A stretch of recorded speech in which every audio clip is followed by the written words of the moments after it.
Alors, écoutez, merci d'être présent aujourd'hui pour ce webinaire.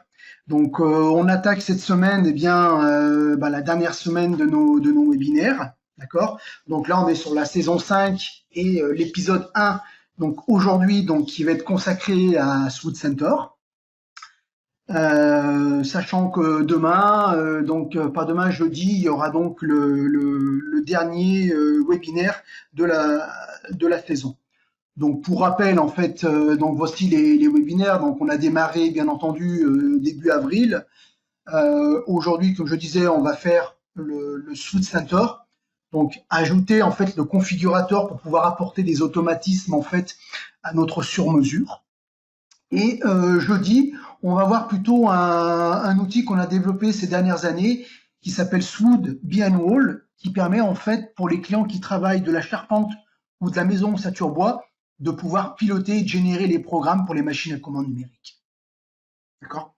Donc, comme pour les autres webinaires, merci de bien noter en fait vos questions et je prendrai un petit moment à la fin de la présentation pour pouvoir répondre à tout ça, pour pouvoir répondre à toutes vos questions. Et pour ceux peut-être qui ne me connaissent pas, donc je suis donc Hakim Debous, le responsable commercial France. Alors, écoutez, on va attaquer le webinaire. Ce que je vous propose au niveau de l'agenda, on va commencer à regarder d'abord ce que c'est que le configurateur, donc qui est intégré en fait dans Swood Design que vous avez pour la plupart. Ensuite, on verra la partie donc module complémentaire qui est donc le Swood Center Service. C'est comment par rapport à ça, je peux encore apporter plus d'automatisme à ma solution.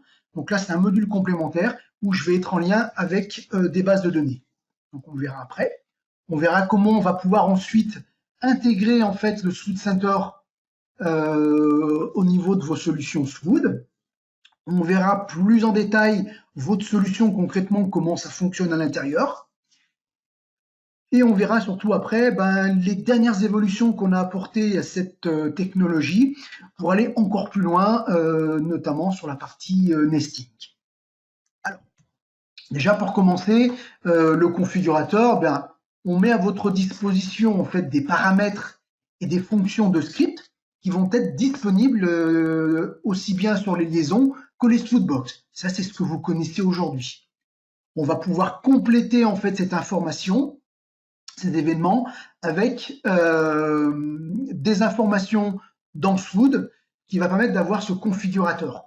Donc, pour rappel, qu'est-ce qu'on va faire? On va pouvoir concevoir avec Swood Design et SolidWorks. On va créer en fait des paramètres, des longueurs, des largeurs, des hauteurs, et ensuite on va venir piloter et jouer sur. C'est pas possible.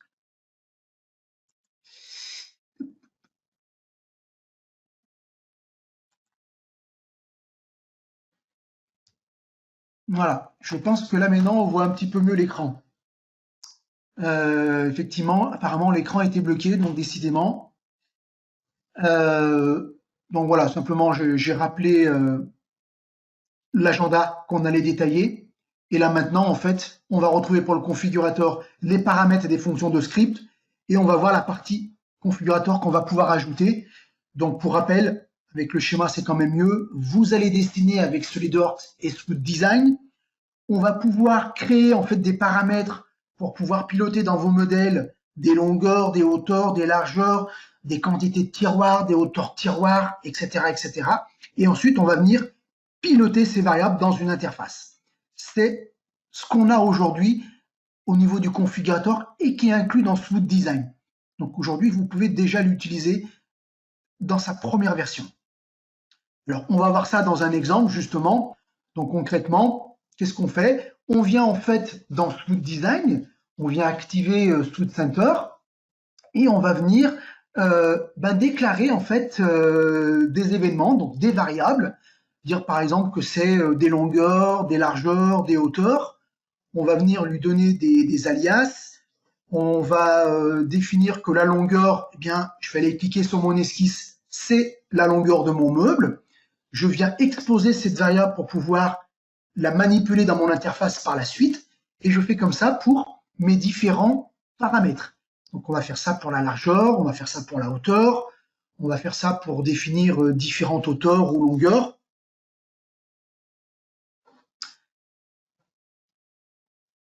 Et c'est ce qui va nous permettre de pouvoir déclarer ces variables et les exposer.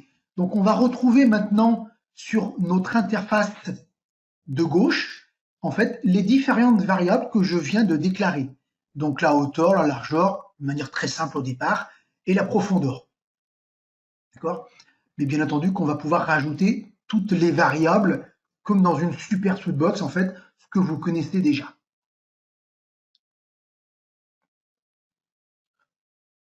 Donc en fait, l'intérêt, c'est que dans cette interface, je vais pouvoir tout de suite piloter l'intégralité en fait de mon meuble. J'ai pas besoin d'aller ouvrir ma Sweetbox de tiroir ou ma Sweetbox d'étagère ou ma Sweetbox de mon écran. Avec cette interface, l'intérêt, c'est que je vais tout avoir à ma disposition et je vais pouvoir piloter en disant le nombre de tiroirs que je veux, le nombre d'étagères, donner pourquoi pas des angles d'inclinaison de mes étagères, etc., etc. Toutes les fameuses variables qu'on va pouvoir retrouver dans les Sweetbox, je vais pouvoir toutes les avoir, enfin celles que je veux piloter, au niveau de mon modèle. L'intérêt, c'est d'avoir un accès direct à l'ensemble de mes variables et de pouvoir le manipuler de manière beaucoup plus rapide. Donc je rappelle que tout ça, bien entendu, c'est aujourd'hui dans SweetDesign. Je peux bien sûr rajouter des équations dans mes variables, bien sûr, par rapport à mes tiroirs, donner des hauteurs, des longueurs, des règles en fait de conception. Donc je vais rentrer mes règles de conception comme vous le faites dans des Sweetbox, ce qui me permet ici maintenant de pouvoir, par exemple, demander si je veux 2, 3, 4 tiroirs, de venir modifier directement mon interface. J'ai demandé 2 tiroirs directement. Je peux faire la même chose, bien sûr, sur mes étagères pour montrer qu'on va pouvoir intervenir sur plusieurs Sweetbox. Et là, sur mon étagère que j'ai exposée, je peux même lui donner des contraintes, des équations, des angles éventuellement à pas dépasser, des longueurs, des largeurs, enfin, les contraintes de conception que vous êtes amené à créer et à paramétrer. Je renseigne mes différents scripts et je vais retrouver en fait tout ça dans mon interface directement.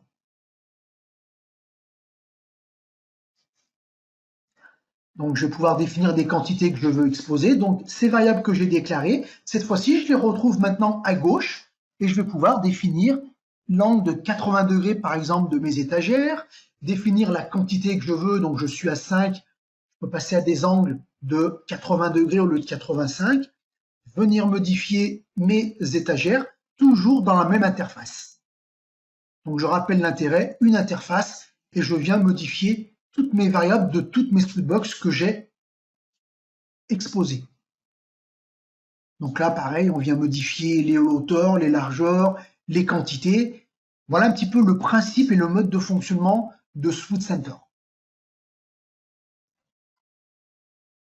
Donc là, il est en train de recalculer, et bien entendu, à chaque fois, quand il recalcule, il remet à jour, je lui ai demandé 5 étagères, 5 tiroirs, les nouvelles dimensions, et surtout derrière, il a généré tous les documents de fabrication, comme on a l'habitude de faire. Il a sorti les débits, les listes de quincaillerie, les visuels, les notions de plaquage de champ, et les programmes machines directement pour les machines que je dois piloter.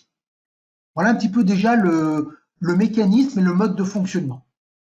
Donc pour rappel, ce qu'on vient de voir, c'est qu'en fait on est venu ajouter des paramètres et on va pouvoir paramétrer tous les fichiers SolidWorks, bien entendu.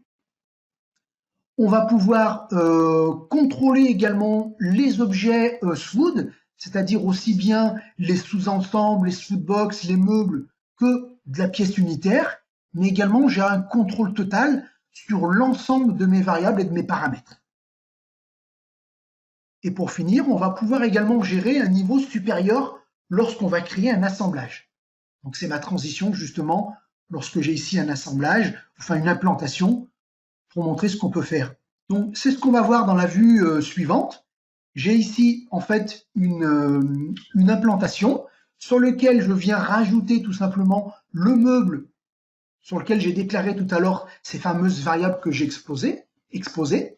Donc je viens tout simplement venir glisser mon meuble, positionner mon meuble sur l'esquisse qui est au sol, Voilà, j'ai mon implantation que je veux réaliser pour mon magasin, par exemple. Et de là, je vais pouvoir, bien entendu, faire apparaître les fameuses variables qu'on avait tout à l'heure.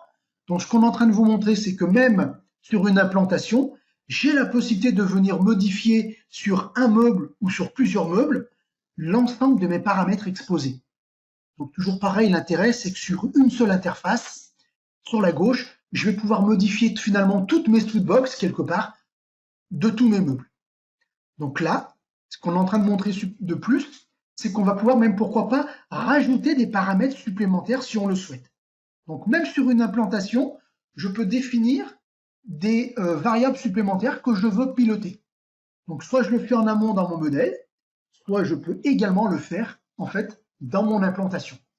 Là par exemple, voilà, j'ai à la fois pour ma banquette venir définir des longueurs, des angles d'inclinaison pour qu'il me recalcule ma banquette, mais également pour mes meubles, je peux intervenir, comme on l'a vu tout à l'heure, je demande le recalcul et me recalcule ma banquette en 3 sections et mon meuble avec toutes ces variables, toujours avec une seule et même interface.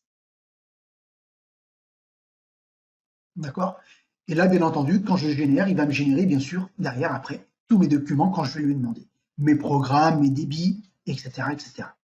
Donc, on a vu comment on crée des variables sur un modèle.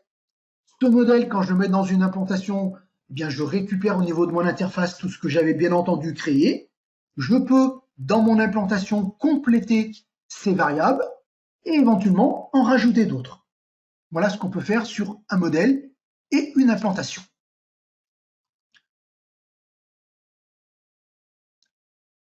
Ensuite, l'étape supplémentaire, c'est que on va pouvoir cette fois-ci ajouter le Suite Center Service. Donc là, c'est un module complémentaire qui va permettre d'avoir des automatismes supplémentaires.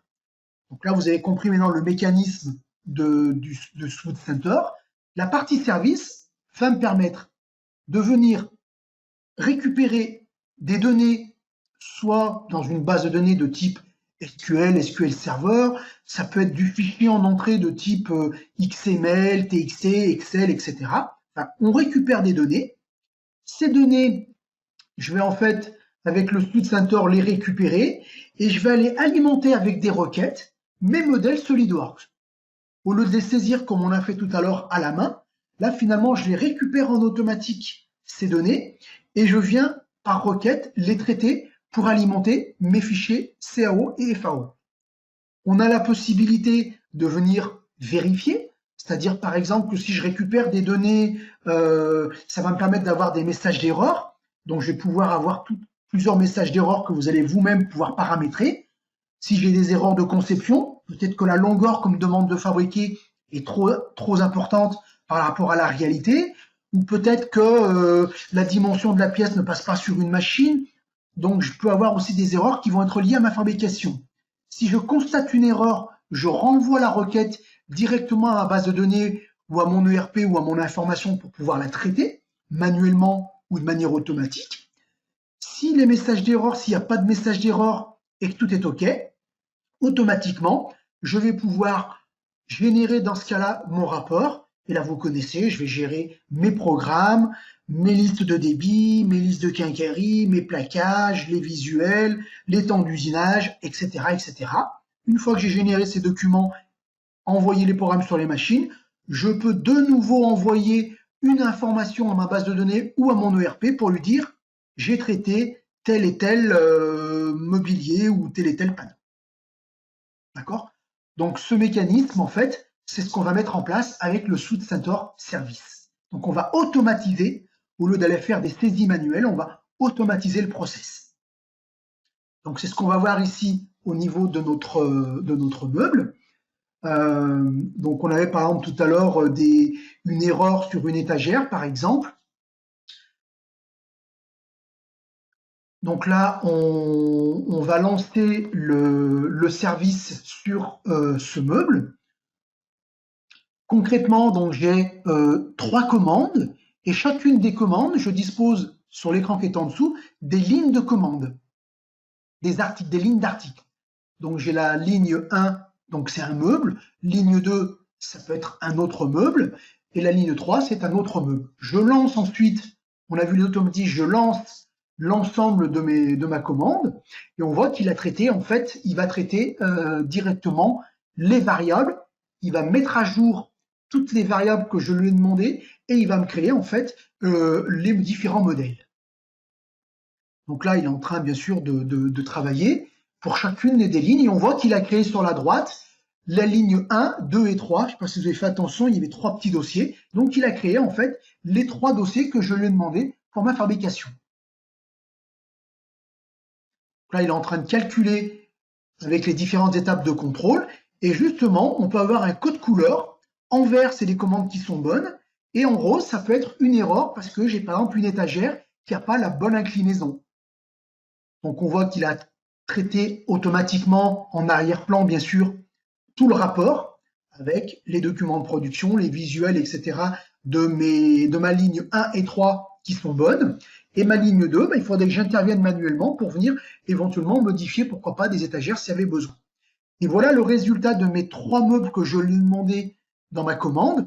J'avais 3 meubles avec des quantités, comme on peut le voir, d'étagères différentes, avec des inclinaisons différentes, des tiroirs, parfois 3, parfois 4, et à chaque fois avec des dimensions de hauteur, largeur, profondeur complètement différentes. Donc on voit que finalement en automatique, j'ai pris toutes ces variables et je les ai automatiquement injectées dans mes modèles, vérifiées, contrôlées et lancées. Et on voit qu'on va optimiser vraiment le côté paramétrique de la solution Suite. Donc voilà le résultat du Suite Centaur Service. Ensuite, on va pouvoir, alors qu'est-ce qu'on a fait finalement au niveau des actions? On est venu avec cette interface finalement lire des données. Donc on a lu des données qui venaient de notre ERP ou des données.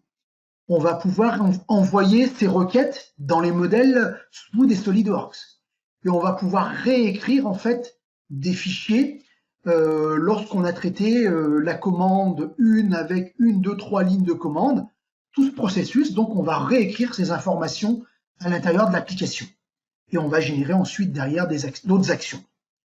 On va pouvoir également personnaliser, donc on était sur les actions standards, maintenant on va pouvoir personnaliser des actions. Par exemple, on va pouvoir classer, comme on a vu tout à l'heure avec des codes couleurs, donc les commandes à faire, les commandes qui sont faites, les commandes en erreur. Je les ai mis en rose pour que ça puisse être un petit peu plus visuel et que je puisse intervenir directement. Mais je peux également intervenir sur le processus de lancement. Est-ce que je le lance volontairement manuellement ou est-ce que je me sers d'un minuteur où je peux demander en automatique que Swood vienne traiter les commandes une fois dans la semaine, le jeudi par exemple, 2 fois dans la semaine ou toutes les 5 minutes, il va vérifier s'il n'y a pas des données pour pouvoir lancer la fabrication. Voilà. Tout ça, c'est des actions que vous allez régler, que vous allez personnaliser en fonction de votre mode de fonctionnement. Alors, comment on va utiliser finalement le Suite Centaur Service? Tout simplement, on va se servir des API Suite Centaur qui sont livrées et des bibliothèques de requêtes qui vont être mises à votre disposition pour lancer les différentes requêtes que vous pourrez avoir besoin sur vos commandes.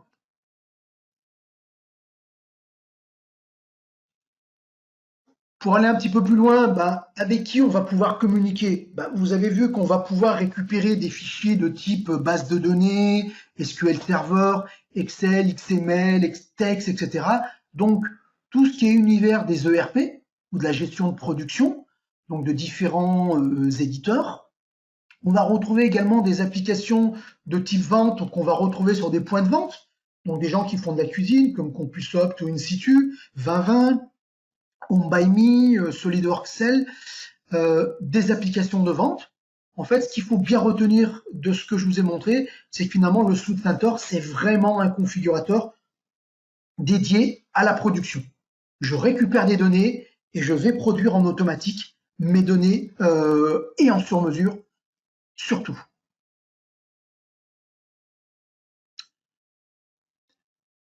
Donc maintenant, pour aller encore un petit peu plus loin, donc vous avez compris le process, je récupère en automatique, et après il y a tout le process global qui vient se faire en automatique. On va pouvoir toujours récupérer des données depuis notre ERP, venir mettre à jour mon SWOOD, reconstruire mes modèles, vérifier et si c'est bon, je lance mon rapport. Mais on peut rajouter une étape intermédiaire, parce que là, pour l'instant, on raisonne en usinage de type pièce à pièce. Mais je peux également intégrer en fait de l'usinage de type nesting. Je peux demander en fait à mon interface d'aller créer automatiquement, comme on peut le voir ici, en vérification, d'aller créer mes plaques de nesting. Donc pour aller réaliser par exemple les 3 meubles que je devais produire, eh bien, il va constituer les plaques de nesting, vérifier les épaisseurs, la nature du matériau, le sens de fil, optimiser mes plaques avec les règles d'optimisation que vous avez au préalable renseignées, et il va me créer mes plaques de nesting. J'ai plus qu'à créer mes jobs de production et ça part en fabrication. Donc on peut aller voilà, encore plus loin sur l'usinage, mais cette fois-ci sur du nesting ou de l'imbrication. C'est ce qu'on va voir ici au niveau de notre vidéo. Donc vous voyez, j'ai par exemple ma commande tout à l'heure où j'avais une erreur. Donc je suis venu en fait dans mon interface modifier, c'était un angle qui me permettait qui me bloquait ma commande. Donc j'ai modifié, je relance cette fois-ci mes commandes et là automatiquement SWOOD va uniquement tenir compte de ce qui a été ajouté et il va me relancer automatiquement l'ensemble de mes commandes en production. Il va regrouper et il va me créer mes plaques d'usinage. Donc là, je vais créer mon job simplement manuellement de fabrication. Bien sûr, je peux lancer en automatique ou je peux venir les contrôler avant de les lancer, bien entendu.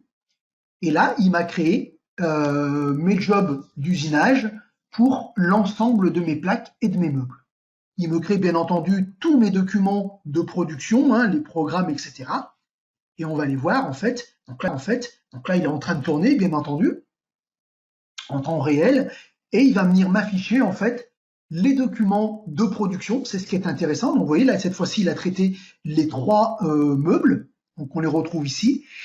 Je peux cliquer sur chacun des meubles pour aller voir le détail, ou je peux demander à voir le rapport global de l'ensemble de ma production. Et ce qui est intéressant, donc on voit bien qu'il a créé sur la gauche les plaques avec l'optimisation qu'on avait définie. Quand je rentre dans une plaque, j'ai bien le visuel et le détail complet, l'endroit où se trouve le programme, et je peux également sortir des étiquettes pour coller ou pour imprimer directement, en fonction des technologies de machine que vous avez, directement sur les pièces de chacune des pièces. Voilà le principe quand on peut rajouter en fait la partie nesting ou imbrication sur les plaques. Donc ce qu'on vient de voir, finalement le gros avantage c'est qu'on va pouvoir gagner énormément de temps sur la chaîne complète et bien entendu en sur-mesure. Au lieu de venir modifier manuellement des paramètres, eh bien en une fois sur une implantation, sur un magasin ou sur un aménagement quelconque, je peux tout modifier et selon les automatismes, aller jusqu'au bout sans intervention humaine. D'accord ? Je vais apporter beaucoup de sécurité et de fiabilité à mes données que je vais produire, parce que ce qui fonctionne bien dans une dimension, ça fonctionne bien dans toutes les dimensions. Bien entendu, il faut ajouter les sécurités nécessaires, comme on a ajouté par exemple tout à l'heure des angles maximum ou inférieurs à respecter, ou des longueurs à ne pas dépasser, etc. Donc pour fiabiliser ma production. Et je vais pouvoir surtout développer une gamme de produits totalement personnalisables et en sur-mesure. Et ça va me permettre surtout de pouvoir avoir beaucoup de rentabilité sur une partie de mon activité. S'il y a une partie de mon activité où je peux avoir quasiment aucune intervention et envoyer tout ça en production, c'est énormément de rentabilité.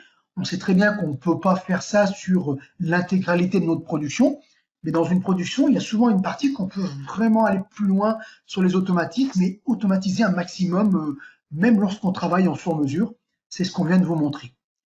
On a également beaucoup de réalisations clients que nous avons fait avec ces technologies, donc on pourrait en reparler. En tout cas, n'hésitez pas à revenir vers moi si vous voulez plus de précision sur ce qui est possible de faire dans votre secteur d'activité ou dans votre domaine.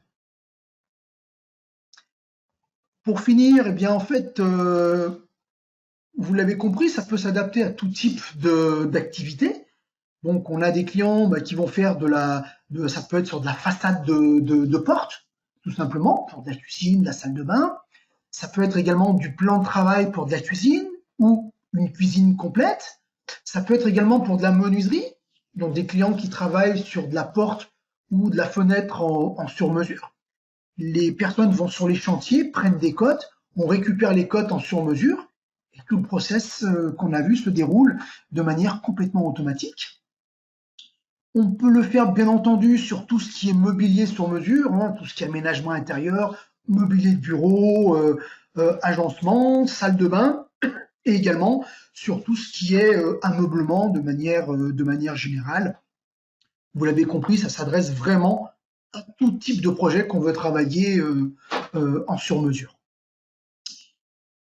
Voilà, donc le webinaire touche à sa fin. Je vais vérifier s'il y a donc des questions.